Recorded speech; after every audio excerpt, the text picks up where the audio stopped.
Hello everyone, and welcome to Andrew Broussard Watercolors. Today we're going to do a fast and loose watercolor painting, but the theme will be kind of a dark, moody forest lake with a bright swan in the middle of it. So this kind of is based off of a photograph that somebody had showed me. I haven't looked at the photograph in a few days. I think it might be copyrighted, so I didn't really want to kind of really draw anything from it. So I'm going to kind of draw back about 3 years ago when my friend had posted some pictures that he'd taken in the Smoky Mountains, and I had painted them. And there's kind of variations on Paynes gray, the Siennas, and things like that. So we're going to make up a scene with that concept. Feel free to follow along. The paper I'm using is 140 pound cold press, 100% cotton Stonehenge aqua, and I'm thoroughly saturating it with the hake brush. Excuse me.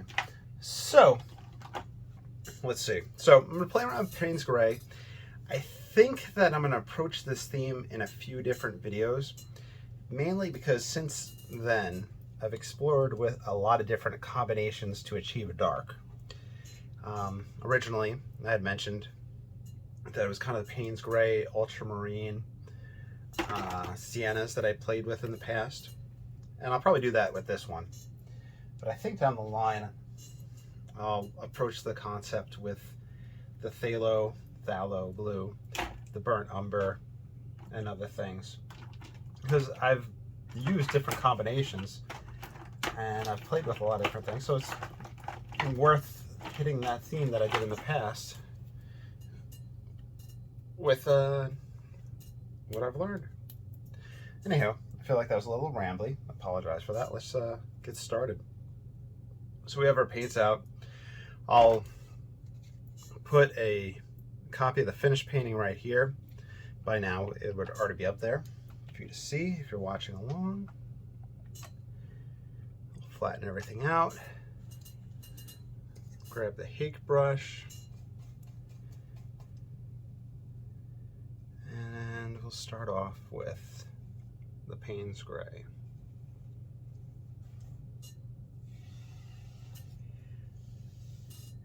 And I'm thinking that there really won't be much light, like pure white, anywhere in this painting, except for the swan itself. Now, the swan, I could use masking fluid, but I'm not going to. Maybe in another one of these experiments I will. I could potentially lift and preserve an area for it, but I'm just going to rely, I think, on Chinese white for this one.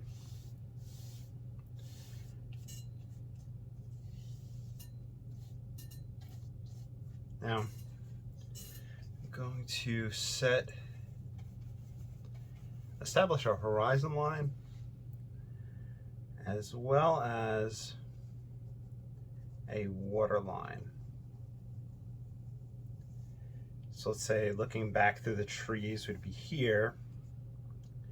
We're going to see a little bit of land that the trees are going to come up out of to, let's say, here.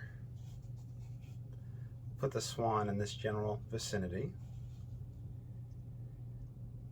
And we'll make this edge interesting. Create that.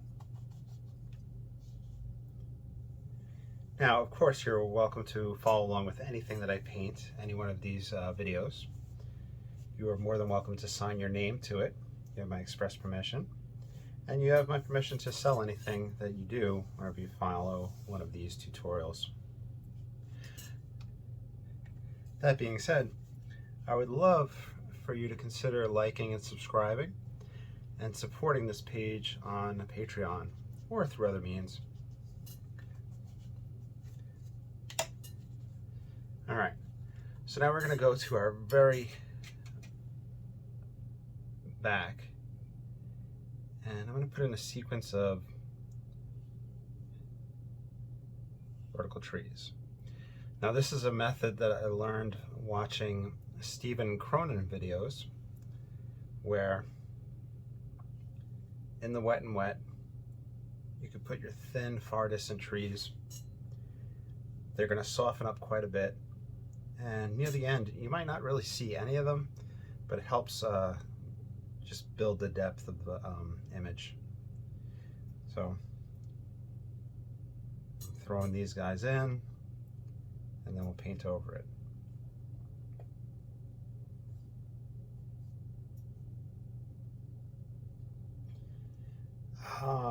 Just to point out, you see those lines right there, how it kind of pushed the pigment away? The brush had more water than that spot, so that's why that happened.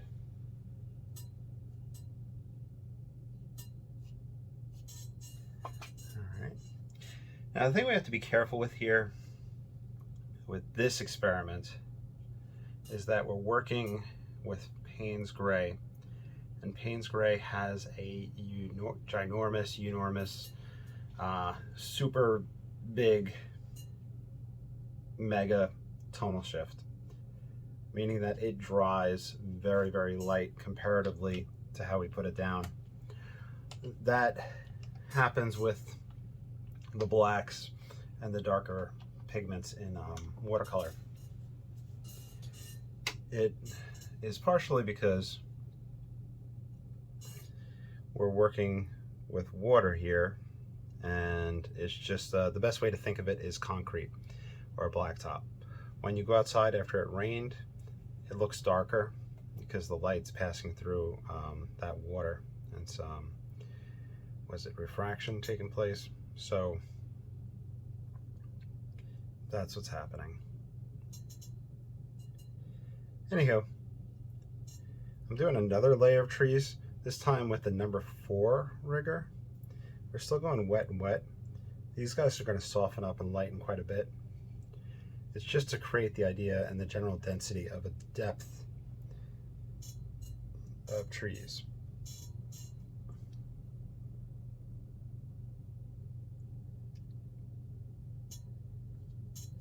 And it gives that good, dark, foggy, spooky feel to it.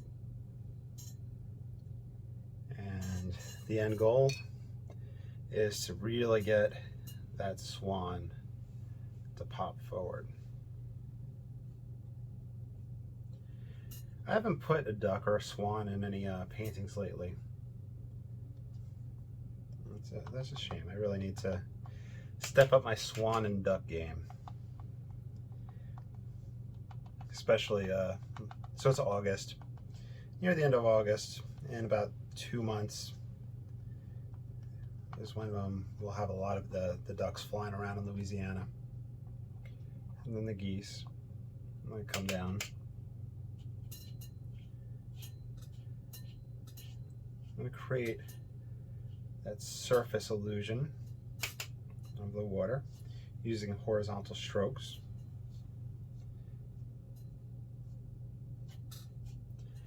And I'm going to grab and darken up my corners, because if you follow this page, you follow my paintings, you'll know that I just really like that framing device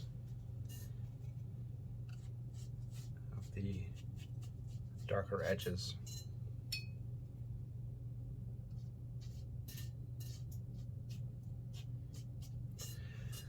Alright, so far we're just using Paynes gray. I haven't really switched anything up. I'm just grabbing some more pigment, using the number 4 rigger.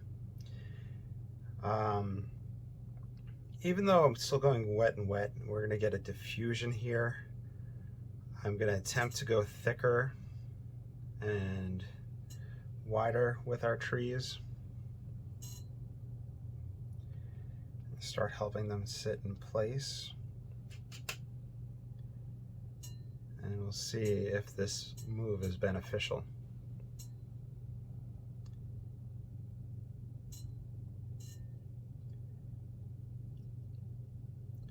Also very reminiscent of wet and wet backgrounds painted by Zoltan Szabo, a deceased painter. Not sure, I don't remember what country he was from, but he put out just a whole bunch of art books on watercolor, and you could find a lot of them on eBay, and it's worth picking up a few of them. Look up the reviews on Amazon. That's usually the best way to kind of buy used books, is to find them for cheap on eBay and see what people have to say about it on Amazon, or like Goodreads or something like that. Sometimes the books will get a little repetitive. James Fletcher Watson, who I really love, two or three of his books seemed very similar when I was doing that. I personally don't read too many art books currently. Work started up again. I'm a school teacher. This is our second week of school. So yeah, well, the kids came back 2 Wednesdays ago. Last week was our first full week with the kids back. Then this week is our second full week with the kids back, yeah. Last week was absolutely exhausting. And I feel like I haven't gotten a lot of art done, so I feel bad if I've been not having a whole bunch of videos on YouTube.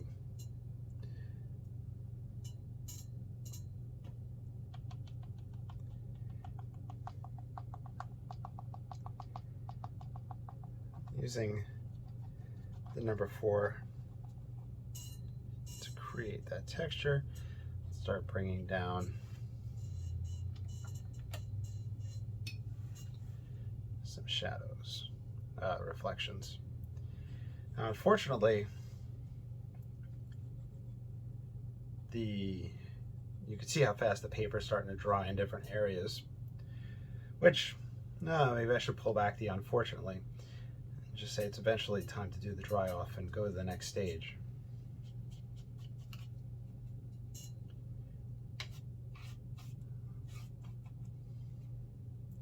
Just bringing in these sides. If this was to be framed or matted, this wouldn't be seen, but I want to darken that up too. And I feel like it helps me.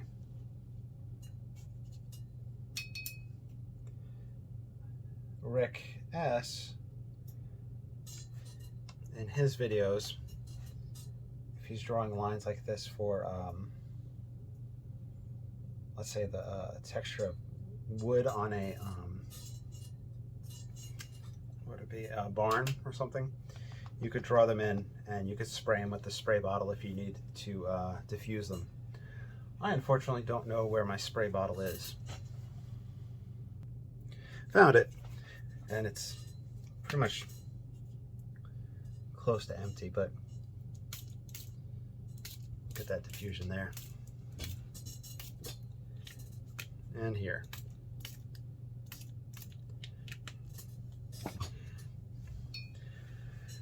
Now what I'm going to do is mix this Paynes gray with burnt sienna to warm it up some,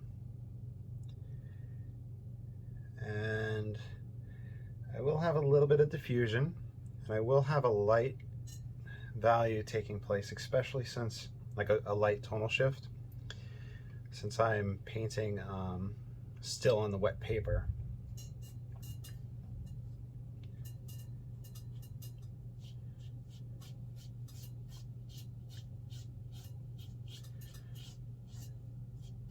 But I've dealt with that Paynes gray tonal shift so much in my life already that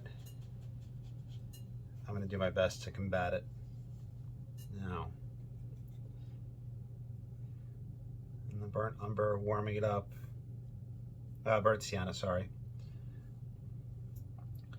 That should hopefully start popping that forward as well, being warmer.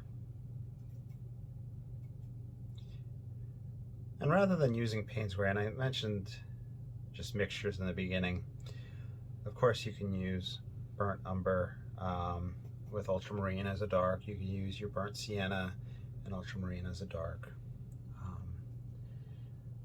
I really want to use that phthalo blue and that burnt umber and see what happens there, but that'll be for another day.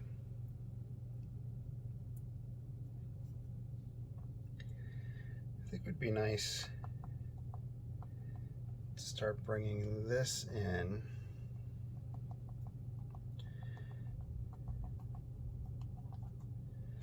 Grab some of that burnt sienna.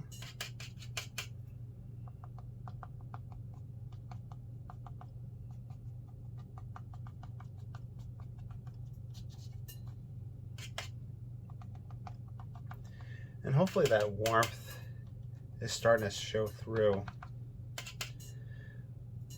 A buddy of mine, Ryan, came and visited me at a farmer's market where I was showing off my paintings. And he had said how, I don't want to misquote him, especially if he watches this, but I guess how much better, or maybe the photographs of the paintings in the video doesn't really do them justice, which was, you know, quite the compliment.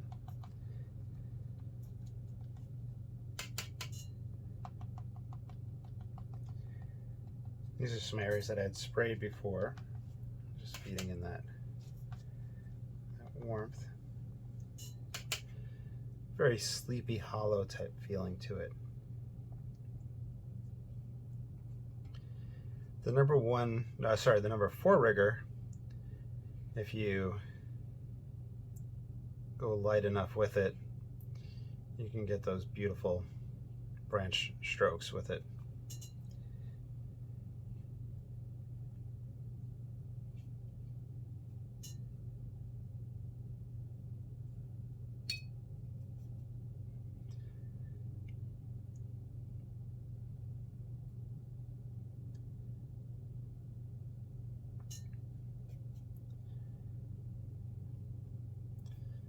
Let's bring a tree element up here, a big old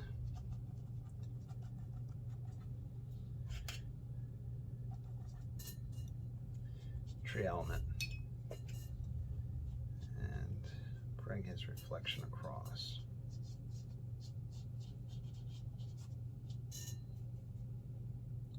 Hit that edge.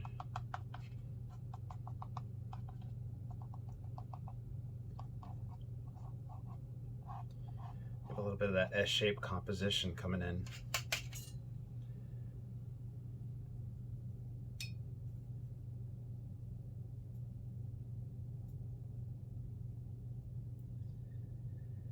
Let's see.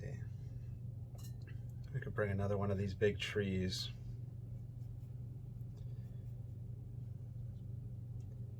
Here. That spray brush, the spray bottle really gave a beautiful texture here.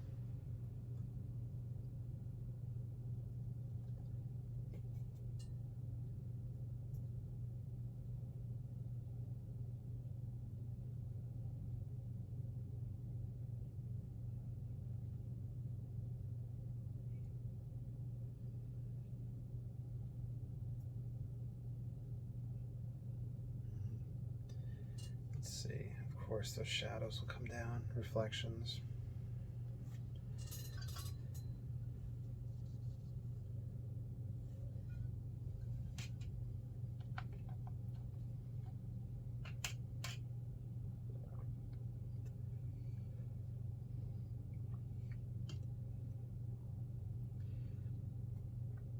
I really like the combination of vertical trees and leaning trees.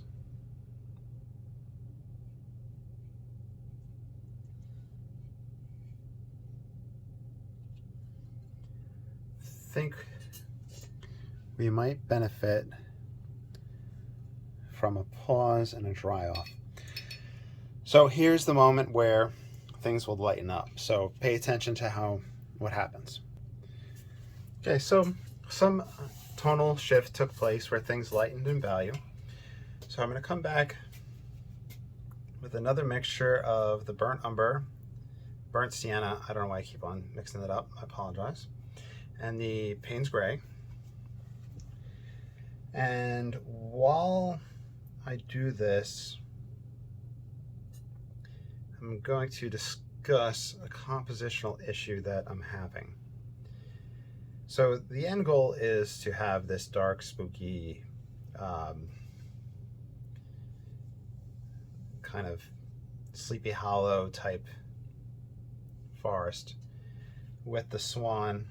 I think the term would be a juxtaposition, a seemingly contradictory statement. I believe that's what juxtaposition means. Where we have this dark spookiness and then we have that bright swan. So we have that contrast taking place. But I think I need an area that'd be dark to put that swan over. So like if the swan was to go here, is the swan really going to pop over that current area, or do I need to darken that spot? Do I need to bring the edge of this area out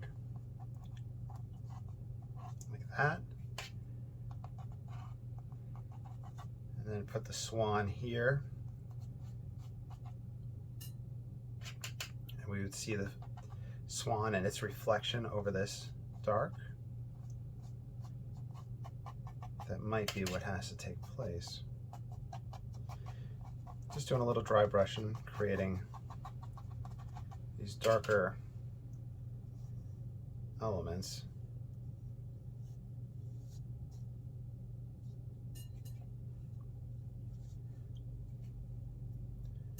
So that we can then put the swan over it.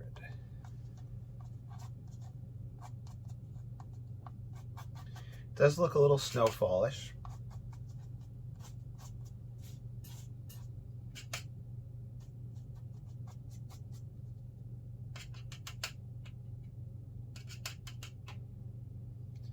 And we could bring some more trees out of this. And you can play around in this tree stage as long as you want. But in the interest of time,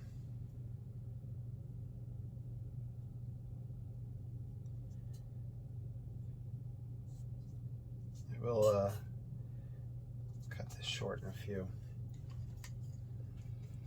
Let me grab the hake just so we can put some vertical texture in.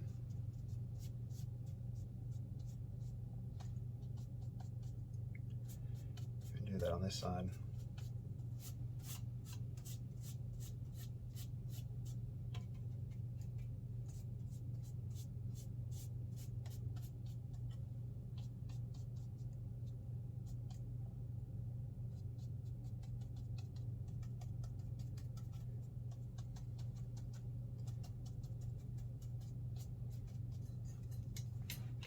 Okay, I'm going to do another pause with the dry off.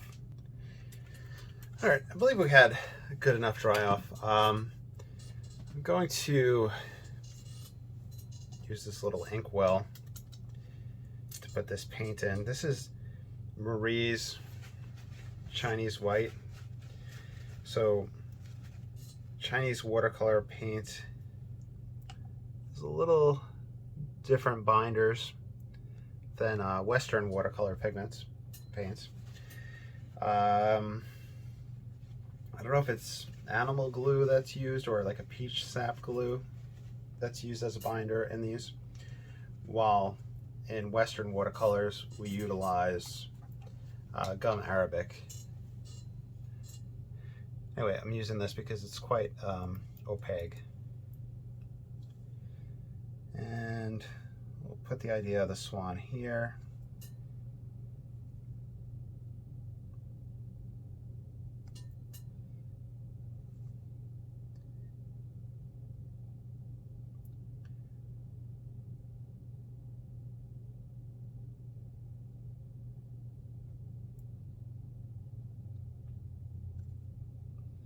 So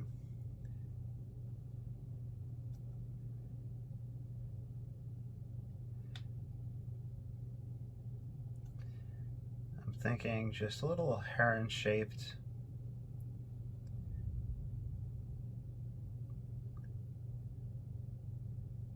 Which, when I first started watercolor, I started Chinese watercolor painting.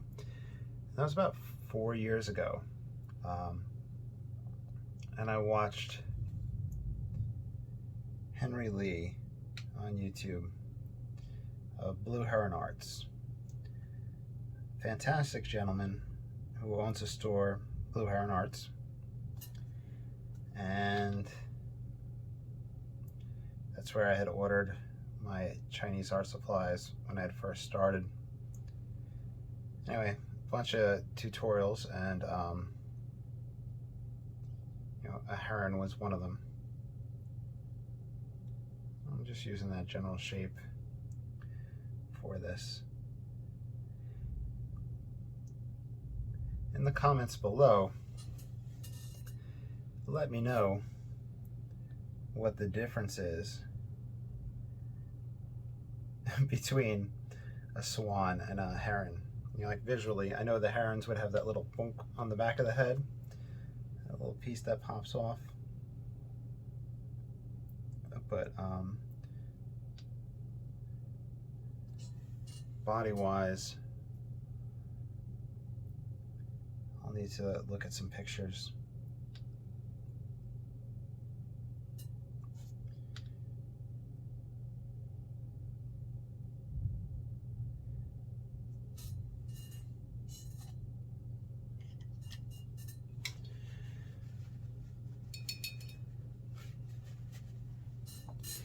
Let's dry this real quick.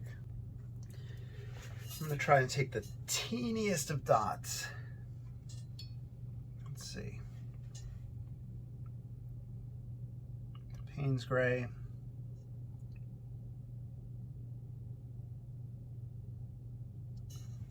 For the eye, right there. Hopefully that shows up. I'm going to sign this. Sign it right here. We'll put a mat over it, and we'll call it done. I hope you enjoyed. Like I said, let me know how you would differentiate between a heron and a swan in a painting. Would you like me to do more of this concept, playing with different pigments? I know I'm going to do it, but I mean, would you like to, let's see, like what pigment combinations would you like to see? What other ideas? All right, I hope you enjoyed, and I'll talk to you soon. Have a great day.